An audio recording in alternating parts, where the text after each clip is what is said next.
tarde a todos e todas. É uma grande alegria ter a oportunidade de estar aqui nesse painel das escolas judiciais, ao lado de muitos brilhantes aqui, desembargador Milton, desembargador Brandão, professores da Universidade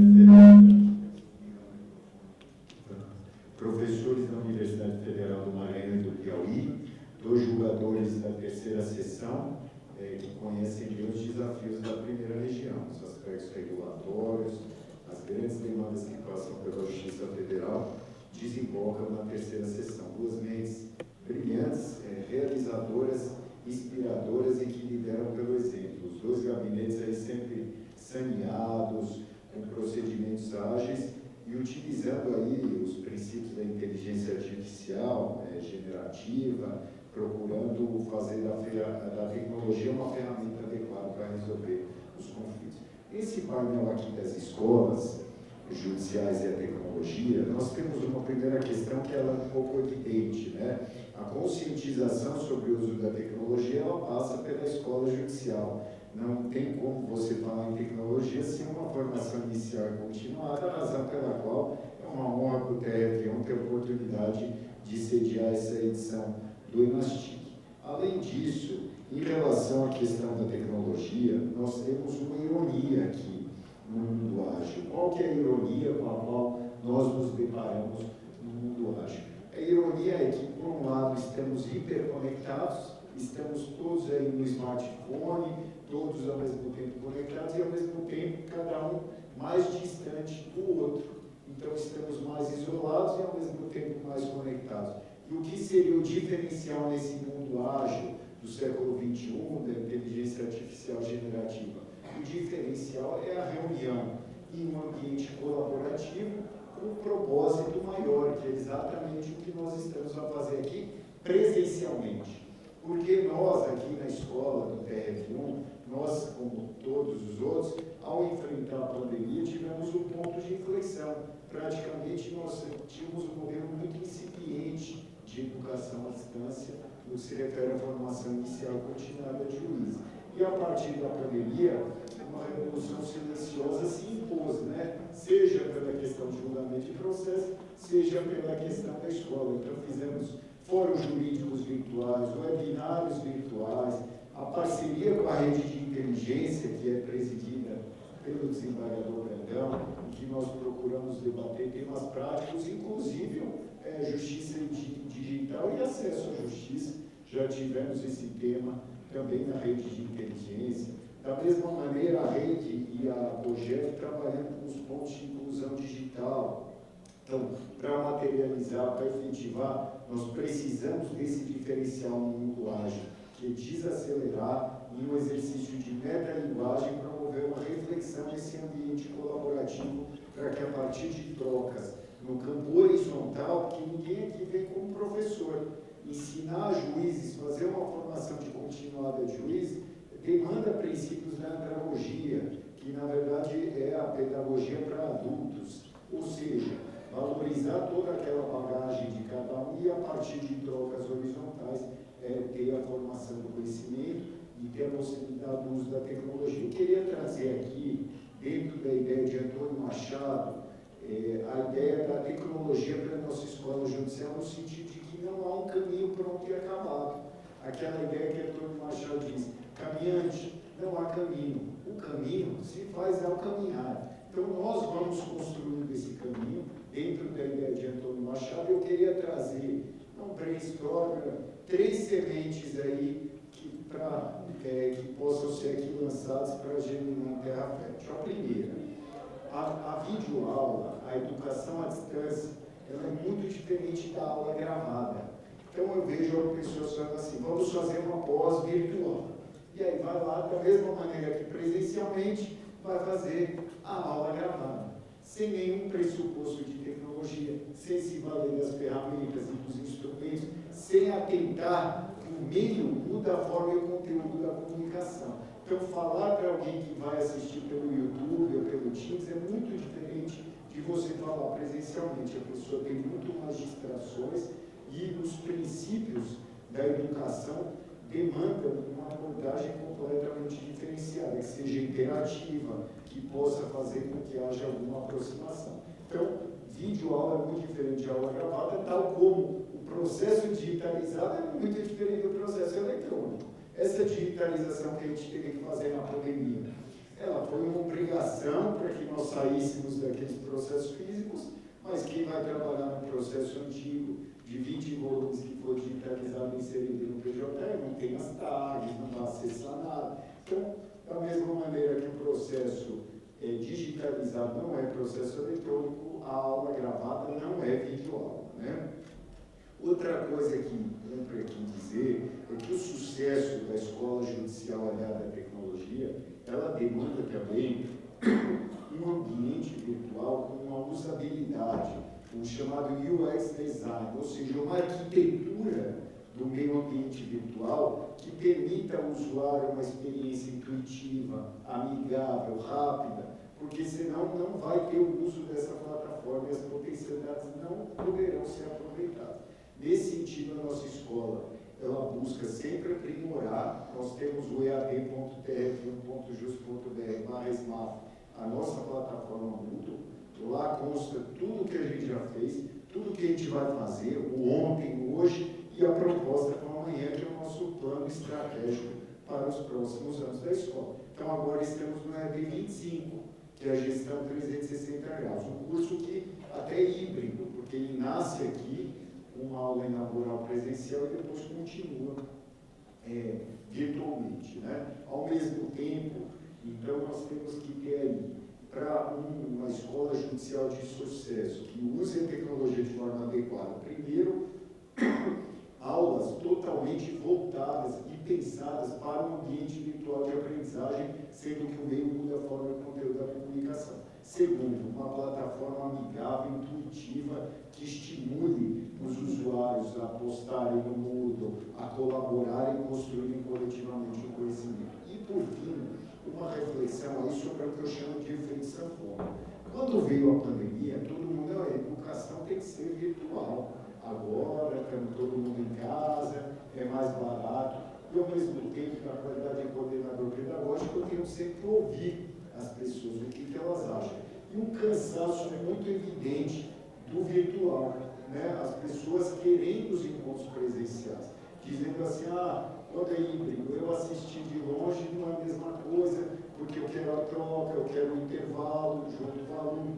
Então, nós devemos buscar um equilíbrio, né, uma convergência entre o presencial e o virtual. No virtual, o que ele pode nos oferecer de melhor?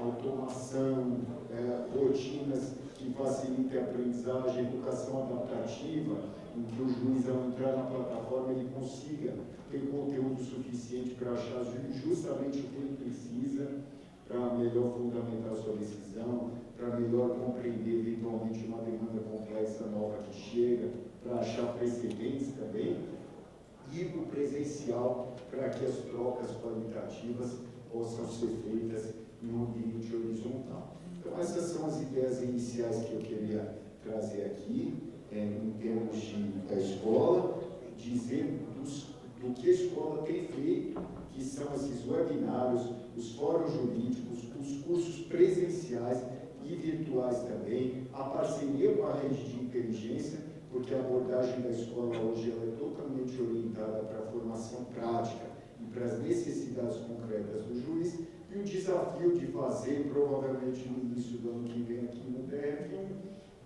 o curso de formação inicial dos novos juízes, que vai feito há uns 7 anos, porque nós não tivemos concurso nesse período. Então, essas são as ideias da escola, as realizações, onde estamos, né, e queremos chegar do ponto de vista da tecnologia, numa plataforma amigável, adequada, que permita, que dê a ferramenta para uma formação continuada e eficaz e que leve ao objetivo que todos nós queremos em última análise, que é uma justiça ética, humana e inclusiva. Então, tal como dizia a Neruda, somos aqui livres para fazer escolhas, né? Nós não temos o modelo pronto e acabado, pelo contrário, várias possibilidades para trilhar os caminhos e seremos aí prisioneiros das consequências do que escolhemos em termos de uma formação judicial no século XXI, que tem uma gama ampla de ferramentas e, se bem organizadas e usadas, sem aquela poluição, nós poderemos aí alcançar resultados vigorosos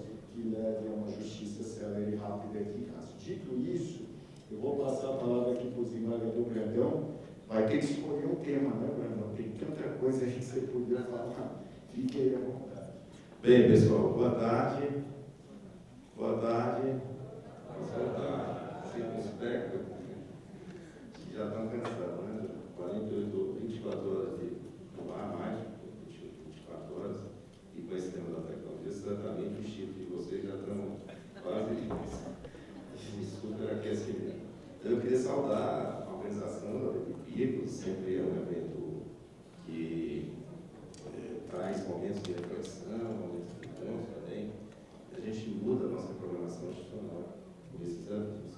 Agradecer ao Naiber, aí na frente da nossa tecnologia, sempre muito de vanguarda, Cecília ali, nossa nordestina, mineira, sempre também na vanguarda. Agradecer ao advogado Marcelo, estou vendo aqui de longe também, para seu nome, parabenizar os advogados presentes. Agradecer a todos que estão aqui para nos ouvir, especialmente ao desembargador Newton, ao desembargador Ilan e ao meu colega desembargador Euler, que é o responsável pela inteligência lá no tribunal. Eu fui convocado para essa apresentação, acho que por Guia. E lá, Brandão, vamos, é importante você dar uma palavra. Eu vou. A vida é feita de quem tem coragem. É viver é correr riscos. Quem não corre risco, não vive, né? É como se ficasse todo tempo parado e a vida sendo aí movida pelos outros. Então, eu vim dar um testemunho mais do que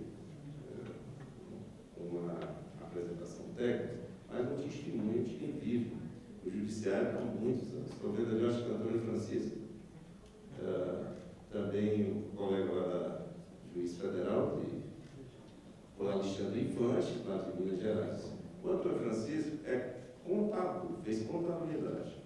Eu fiz engenharia elétrica, lá em Minas Gerais. Hoje ele mora em Minas Gerais e eu moro para cá, da primeira região. E nós dois juntos fizemos uma folha de pagamento. Eu fui responsável pela programação desse sistema que funcionou há mais de 10 anos no Tribunal de Justiça.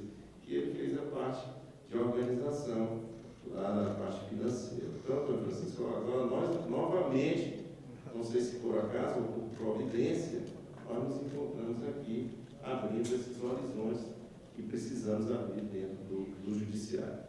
O Judiciário tem um momento institucional, inercial, muito forte. Ele é o último, Marcelo, ele é o último dos poderes que vai mudar. Isso porque ele é conservativo. É da sua ontologia conservar, é da sua funcionalidade conservar. Então, nós temos umas dificuldades para as mudanças.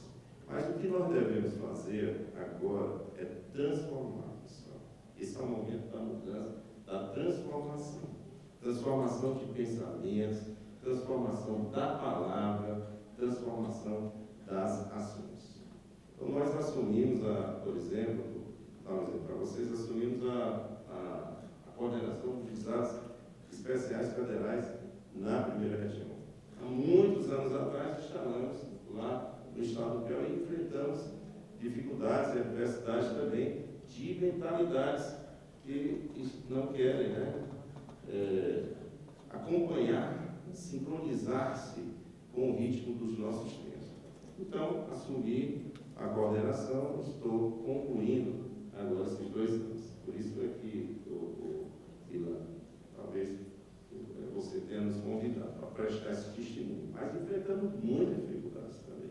Fizemos mutirões, fizemos juizados itinerantes e implementamos também tecnologias, automações dentro dos processos judiciais de juizados especiais. Eu estou vendo aqui eu já fiz referência a ele coordenou um mutirão de inteligência lá em Rondônia. O colega nossa estava com dificuldade, e aí nós fizemos um mutirão de inteligência já implementando automações dentro dos juizados especiais.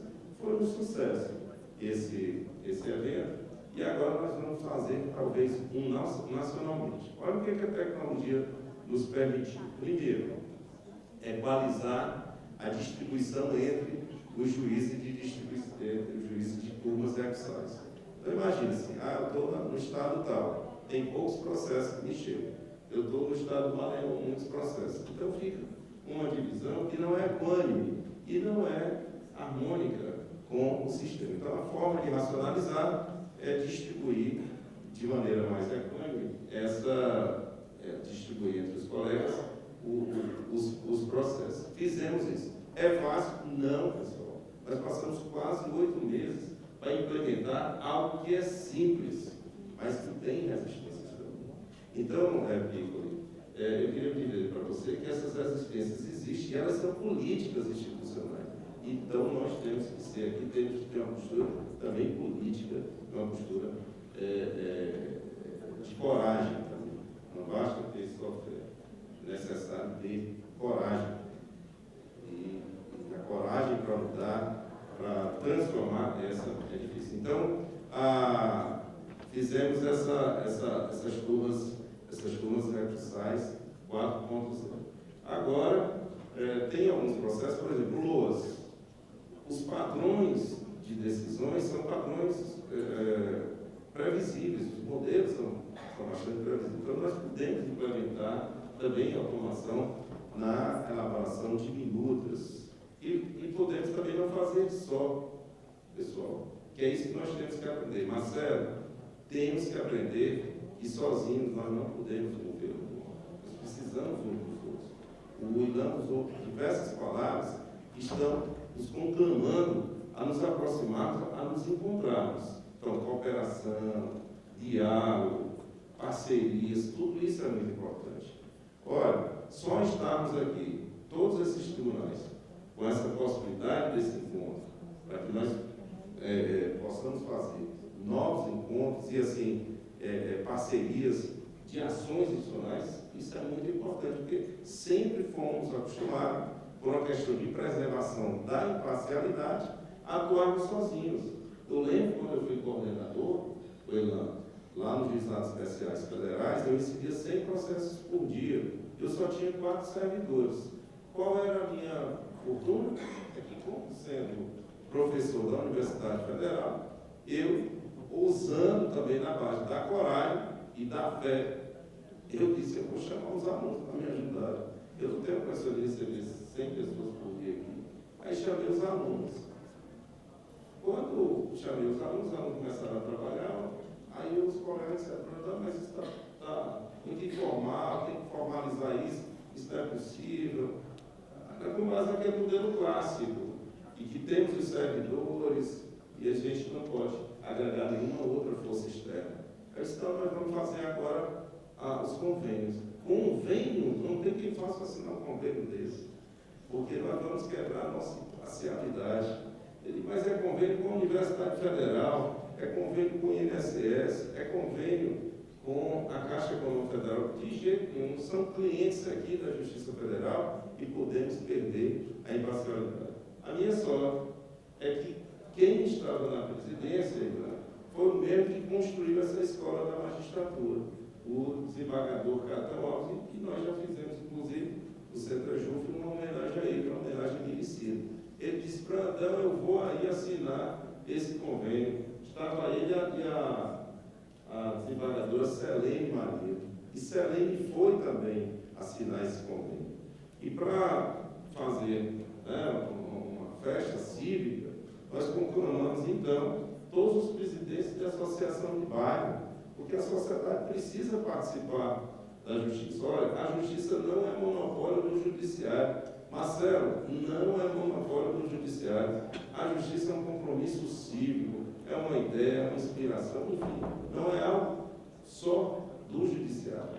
Então fizemos, uma manhã, um café da manhã com todos os presidentes da associação de bairro.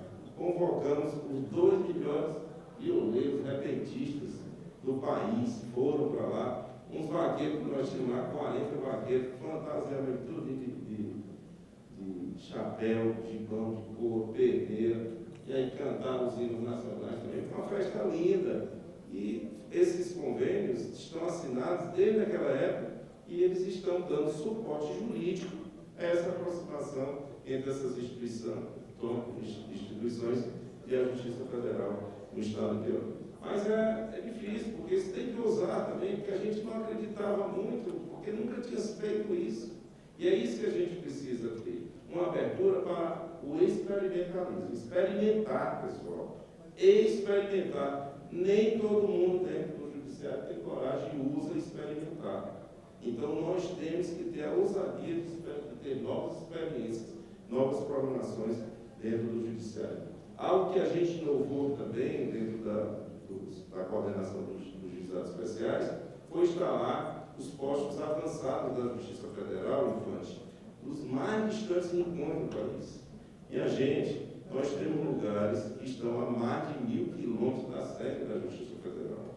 Olha o dado aqui que eu vou mostrar para vocês. De 1.695 municípios da primeira região, nós só estamos em 73 municípios. Pasme, mais de 70% da população mora fora da sede da Justiça Federal. Então, nós temos que ver esse acesso à justiça não só do ponto de vista de protocolos, de procedimentos, como só é acontecer dentro dessa leitura que se faz no processo civil, e o professor do processo civil. Mas tem que ter uma leitura também substancialista da justiça e percebermos as diversas injustiças que existem no país. Injustiça socioeconômica, injustiça na área do reconhecimento de populações culturais, tradicionais, marginalizadas, injustiças também de acesso, de participação nas decisões políticas, e aí são as injustiças políticas. Então, nós temos que perceber que o acesso à justiça também precisa ter esse acesso às questões substanciais. Então, políticas sociais que implementam as condições básicas de uma vida digna, essas políticas elas são implementadas também com a participação da justiça. Com a participação, essa palavra participação, Marcelo, ela deve ser incluída no dicionário de todos os juízes também. Participar. Todos temos o direito de participar. Então, a própria decisão, doutor, tem que ser uma participação. Então, esses pontos de inclusão digital, eles foram instalados em diversos municípios. Os primeiros foram dificílimos de serem instalados. Só era ele sozinho. Ele, um juiz corajoso, e sempre se acha também um juiz audacioso.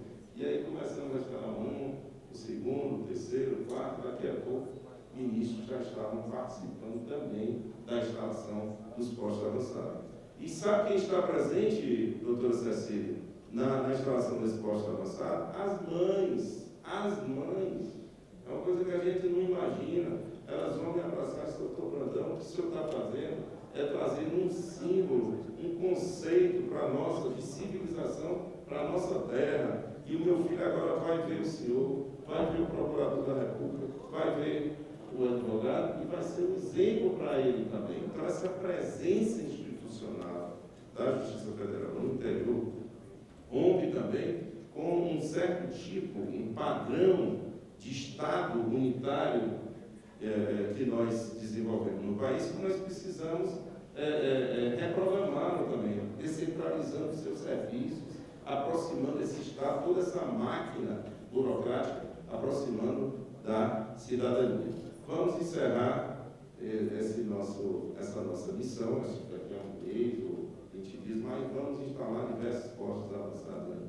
Vamos a Brumado agora, vamos a Bom Jesus da Lapa, vamos a Santa Maria da Vitória. Um nome desse, como é que não pode ter um posto avançado na Justiça Federal? Santa Maria da Vitória. O Maranhão vai instalar, acho que 8 postos avançados, à frente o coordenador, o desembargador Veloso. Agora, neste final de semana também. Uma festa cívica da cidade. E os resultados, vocês não têm noção dos resultados para a cidadania. Nós temos um exemplo, o Infante pode depois nos passar isso, de Belo Horizonte, também Teófilo Otônio, que quando eu comecei a direção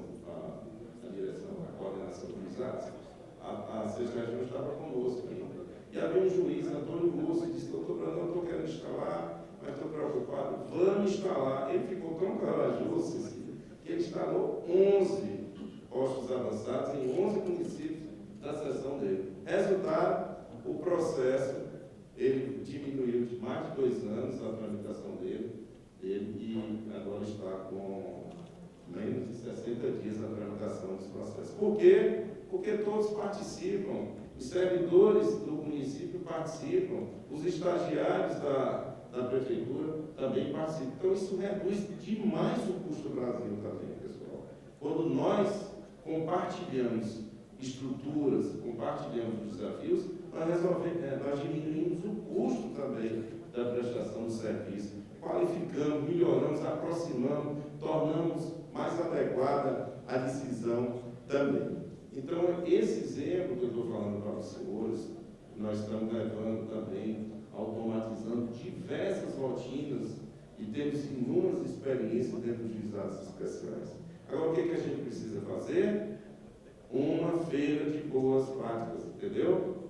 Para que um apresente, ganhe, premiar. O nosso trabalho, a nossa visão como magistrado, como servidor, é sempre a visão de punir. O magistrado foi um desvio, o servidor foi um desvio. Agora, nós temos que aprender, Marcelo, eu, Cecília, nós temos que aprender a premiar o bom magistrado, a premiar o bom servidor, a premiar a boa empresa também. Sabe como é que se premia? Como o CNJ está fazendo, através desses prêmios, que dão destaque, dão o reconhecimento. Eu tenho testemunhos pessoais para os senhores, de lugares que eu ando, e que aqueles ciclos econômicos já passaram, com tantas riquezas, foram embora e deixaram desastre social, tragédias sociais, e quando a gente chega com a palavra de reconhecimento para aquela população, a gente vê novamente a grandeza daquela população chegando. Então, pessoal, agora, passando essa fase dos juizados especiais, vamos fazer um mutirão da inteligência com LOAS do euro. Eu vou te convocar, a gente tem mais um mês, vamos juntar as universidades para nos ajudarem também em relação a esse trabalho. Não é possível que nós tenhamos os maiores números de faculdades de direito do mundo e essas universidades não possam também contribuir com os serviços da justiça. É possível, desde que a gente coloque na nossa programação a palavra participar, a palavra dialogar, a palavra cooperar. Isso não é fácil. Pessoal, transformar a palavra em ação é muito difícil. Entendeu? Não é fácil, é muito difícil. A gente fala bonito aqui, eu estou dando exemplo para os senhores. Exemplo. Mas transformar a palavra em ação não é fácil. Tem também o milagre do Espírito Santo. Pois bem, terminando e encerrando essa nossa participação nos juizados especiais, nós vamos agora, tudo indica que nós vamos para a direção da escola da magistratura, da primeira região. E aí eu quero contar com os senhores que nós vamos criar os grupos de pesquisa, os grupos específicos de pesquisa. Vai ser criado. Pode bater palmas. Deixa de ser econômico. Hora em bater palmas. Cada grupo de pesquisa é uma grande universidade. O programa das Nações Unidas para o desenvolvimento, precisando desenvolver o país, porque toda essa engenharia, essa arquitetura institucional, ela deve estar voltada para o desenvolvimento, para a redução das desigualdades, está tudo vocacionado para isso. Mas antes de desenvolver, pessoal, nós precisamos transformar. A gente não consegue desenvolver sem transformar o país. Não consegue. E a gente transforma através dos bons ensinos. Eu estou vendo aqui o meu, que é do Maranhão, que é terra também da minha família. Lá passou um homem que foi homem de ação também, o padre Antônio Vieira.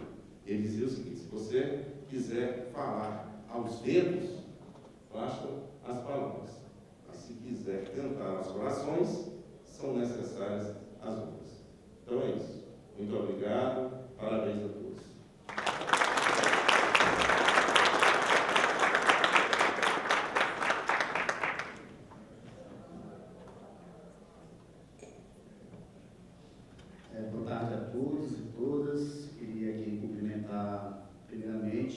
meus companheiros de mesa, o desembargador Carlos Augusto Pires Brandão, que hoje se encontra, ele já mencionou aqui à frente da Rede de Inteligência do Tribunal Regional Federal da Primeira Região, e que tem sido desbravador. Nós somos testemunha do esforço que ele fez para construir essa rede. A rede tem frutificado muito nessa perspectiva de estímulo à inovação. Cumprimentar o juiz Ivan Prestes, que tem atuado aqui na escola, tem sido o braço direito de todos os últimos dirigentes, e a escola, ela percebe-se que ela ganhou uma outra performance nas suas últimas gestões, e isso é importante porque todo o trabalho que depende de inovação, que depende de desenvolvimento de novas perspectivas para o judiciário, pressupõe pesquisa empírica, pressupõe um trabalho que se volte efetivamente a se pensar o futuro do sistema de justiça brasileiro. E cumprimentar todos os presentes aqui, em nome da desembargadora Ana Carolina Román, que se encontra ali aqui no recinto, mas na parte de trás. E eu vou fazer uma breve reflexão sobre o impacto dessa virada tecnológica no sistema de justiça como um todo, e isso no primeiro momento, e no segundo momento sobre os impactos relacionados aos atos processuais em si. Não vou aprofundar nenhum tema, porque eu não seria imprudente diante de uma plateia tão qualificada e tão especializada em temas específicos, como inteligência artificial e outras questões relacionadas a essa virada tecnológica, mas farei um apanhado geral sobre como esse novo modelo de gestão, essas novas perspectivas, influenciam hoje a realidade do processo como um todo. Nós sabemos que nós vivemos no século XXI aquilo que se tem chamado de uma quarta revolução industrial, que é exatamente o surgimento dessas novas tecnologias e como elas impactam o nosso modo de viver, impactam a partir dessa transformação digital, os modelos de negócios, os processos produtivos e as próprias formas de trabalho, inclusive no âmbito do sistema de justiça. E tudo isso foi severamente impactado, ainda mais, como nós sabemos, a partir da pandemia. Alguns especialistas do tema afirmam que aquilo que se imaginava para a sociedade mundial nos próximos 20 anos precisou ser desenvolvido em 2 anos de pandemia. E óbvio que se nós tivemos muitas perdas, todos nós tivemos muitas perdas durante esse período, existe um aspecto positivo que pode ser extraído de todo aquele momento traumático que nós vivemos, que foi exatamente esse avanço. E o Poder Judiciário, especificamente, foi uma instituição, para orgulho nosso, que teve uma grande capacidade de resiliência institucional, porque os números que foram produzidos na pandemia foram números expressivos, o sistema de justiça como um todo não parou, obviamente com as dificuldades inerentes àquele período, mas o saldo foi extremamente positivo daquilo que se podia fazer diante das dificuldades que foram enfrentadas naquele momento. E a partir daí começa-se a implantar dentro do sistema de justiça aquilo que foi pensado, que o Richard Susskind já mencionava, que eram as cortes online, a mudança da ideia, da visão do Poder Judiciário como um local físico para um serviço. Algo assemelhado, podemos dizer assim, aquilo que ocorreu com o sistema de telecomunicações, que hoje praticamente é um serviço digital, com poucas bases físicas. Obviamente que isso, penso eu, que para o Poder Judiciário deve acontecer numa proporção menor. A tendência é que nós tenhamos um sistema híbrido, em que haja convivência entre as estruturas físicas e essas estruturas digitais.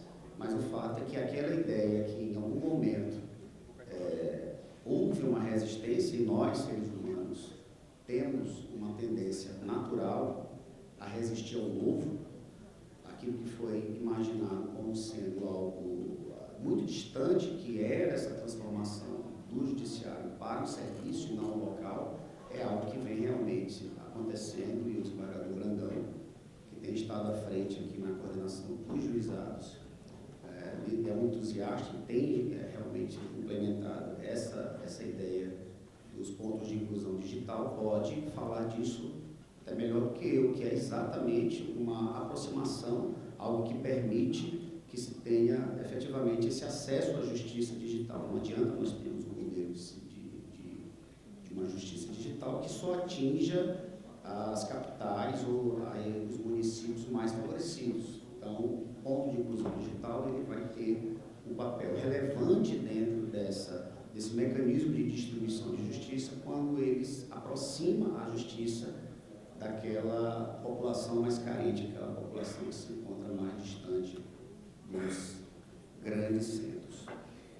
E, obviamente, e falando já especificamente dos impactos dessa virada tecnológica, que nós podemos chamar assim, esse fenômeno pelo qual nós estamos passando, e nós temos o privilégio, a nossa geração tem o privilégio de ter participado desse momento de evolução. Você conversa com um aluno de uma universidade e fala em processo físico, para eles é algo assim, algo surreal. Eles não conseguem imaginar como nós, há 10 anos, trabalhávamos com processos físicos. E esse fenômeno começa a ser implantado ali ainda no início dos anos 2000. Em 2006 é aprovada a lei do processo eletrônico, mas ainda numa situação extremamente tímida.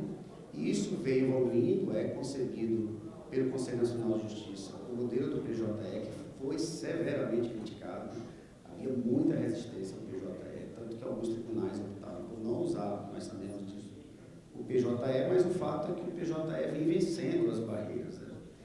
Eu lembro do período que eu tive a oportunidade, o Naida está aqui, que hoje exerce com muita competência essa função de cuidar da área de tecnologia do tribunal, de gerenciar, né, juntamente com a equipe de técnicos. E lembro que quando eu atuei em 2 oportunidades distintas na corregedoria do TRF1, quando eu tinha a oportunidade de conversar com o Marcos Barbosa está aqui, o Melvin está aqui, com o pessoal da área, eles diziam sempre, quando faziam, por exemplo, aquelas comparações entre o PJE e o PROC, da 4ª região, que todo sistema tecnológico ele requer um prazo de desenvolvimento. Ele não é como uma criança que aprende a andar, que aprende a comer, que aprende a falar. E o EPROC era um sistema, numa época do surgimento do PJE, que já possuía 10 anos de experiência, mas que o PJE tinha potencialidades muito maiores e era uma questão que deveria, ao longo do tempo, com o seu aprimoramento, seria percebido pelos usuários. Eu acho que isso começa realmente já a vingar. Então, o processo eletrônico em si, ele teve um papel fundamental aí no aumento da performance do Poder Judiciário. Há uma pesquisa da Fundação Getúlio Vargas que demonstra que o processo teve o seu tempo de tramitação, especialmente aquilo que era conhecido como tempos mortos do processo. Havia estudos dentro da área de gestão processual, daquilo que é chamado pelos americanos de case management, dizendo que o tempo de tramitação do processo, a responsabilidade dele era mais de 80% relacionada a esses tempos mortos, e não o período que o magistrado levava para proferir atos jurisdicionais. O que seriam esses tempos mortos? Eram aqueles tempos de tramitação do processo na secretaria, entre intimações, expedição de editais, cartas, etc. Então, isso consumiu 80% do tempo de tramitação do processo. E esses tempos mortos foram reduzidos a partir dessas ferramentas que permitem intimações automáticas, etc. E hoje o desafio, conversava com o Emmanuel mais cedo, inclusive, a reformulação do modelo de unidade jurisdicional, em que você precisa ter um reforço de equipes que atuem nos atos de confecção, que atuem na confecção dos atos jurisdicionais propriamente ditos, e menos equipe que atue na área instrumental, como acontecia no passado, porque a tendência é que esses processos cheguem conclusos para a decisão e para a sentença no prazo mais expedito. Então, essa é uma mudança extremamente relevante que precisa ser acompanhada e que foi realmente um ganho de qualidade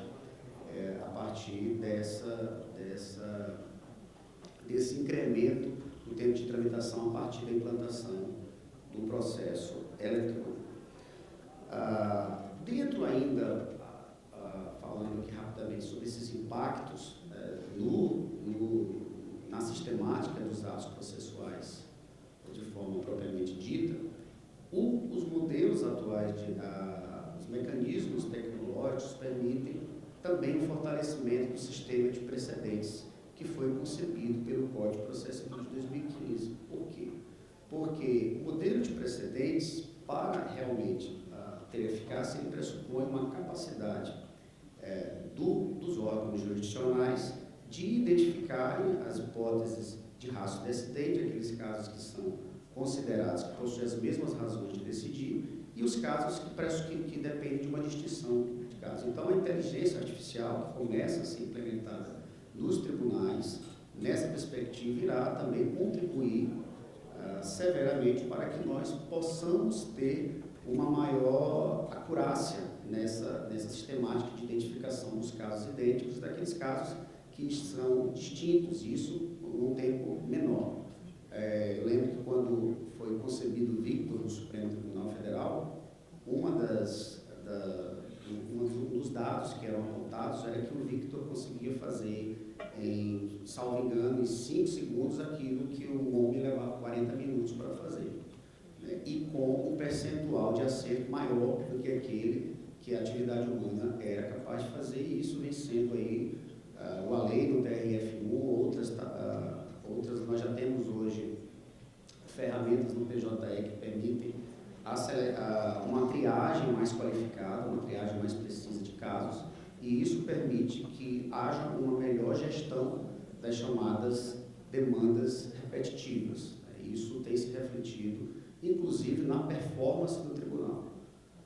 Ontem nós conversávamos no tribunal sobre uma questão relacionada que havia após a ampliação do tribunal, havia uma proposta de mudança de competências no tribunal, e nós conversávamos, pelo menos os colegas que se encontravam presentes, que nesse momento nos parece prematuro qualquer mudança. Por quê? Porque praticamente todos os acervos hoje, todos os embargadores conseguem julgar mais do que a distribuição. Então, eu acho que hoje o TRF1 tem, a médio prazo, capacidade realmente de ser um tribunal extremamente eficiente, porque as ferramentas tecnológicas têm contribuído para que haja esse aumento de performance.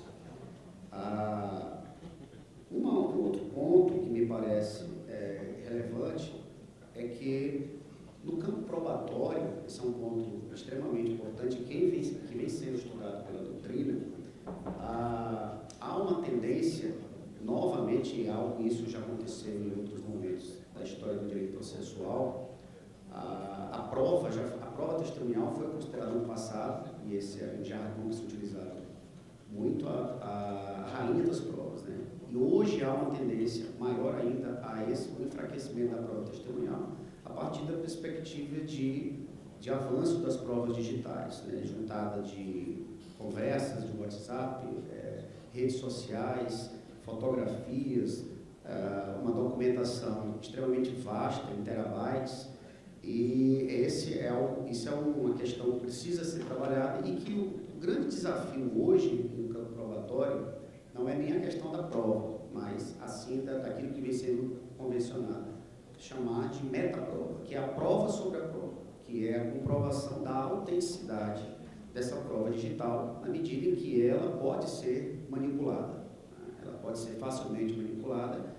Então, esse é um ponto que precisará ser, em breve, também atacado, que é a comprovação dessa autenticidade, da integridade e da confiabilidade dessa prova digital. Outros mecanismos que também impactam aí nosso modelo atual de processo é as chamadas ODRs, as Online Dispute Resolutions, que atuam tanto no campo de concepção de cortes online para questões menores, para litígios menores, como também no campo da mediação. Nós temos já experiências no direito brasileiro, por exemplo, no TRF5, no Tribunal de Justiça do Rio de Janeiro, ferramentas que, dependendo da matéria, quando você ajuiza uma ação, você é direcionado para um chat, em que se busca ali diretamente com a outra parte envolvida, há um deposto da outra parte, para ali se tentar uma conciliação a partir daquela conversa que é realizada no próprio chat. As empresas, elas têm, a partir também do uso de inteligência artificial, um prognóstico, essas empresas normalmente têm um prognóstico das decisões, uma estatística, então elas sabem quais são as situações em que elas têm perspectiva de vitória e as hipóteses em que elas não têm perspectiva de vitória, e isso também é um estímulo a partir dessa previsibilidade dos julgamentos, de segurança jurídica, um estímulo a que haja também um avanço na possibilidade de conciliação desses casos. Teria outros pontos a falar, mas o tempo já se encontra esgotado, então queria só fazer esse apanhado sobre essas questões que envolvem realmente esse admirável novo mundo que surge a partir do uso das novas tecnologias, e cumprimentar a todos, cumprimentar a organização do evento. É um evento hoje de extrema importância, porque a temática da inovação do Poder Judiciário, e a doutora Maria Cecília está aqui, que integra o Laboratório de Inovação do Tribunal Regional Federal da Primeira Região. O tema da inovação é certamente um dos temas mais relevantes e mais desafiadores do sistema de justiça, na construção nessa busca da construção de uma justiça que possa efetivamente encontrar aquilo que talvez seja o ponto mais desafiador hoje para a entrega da prestação jurisdicional, que é o equilíbrio entre eficiência quantitativa e eficiência qualitativa. Mas nós estamos avançando e nós chegaremos lá. Muito obrigado. Obrigada aos nossos painelistas por esse momento.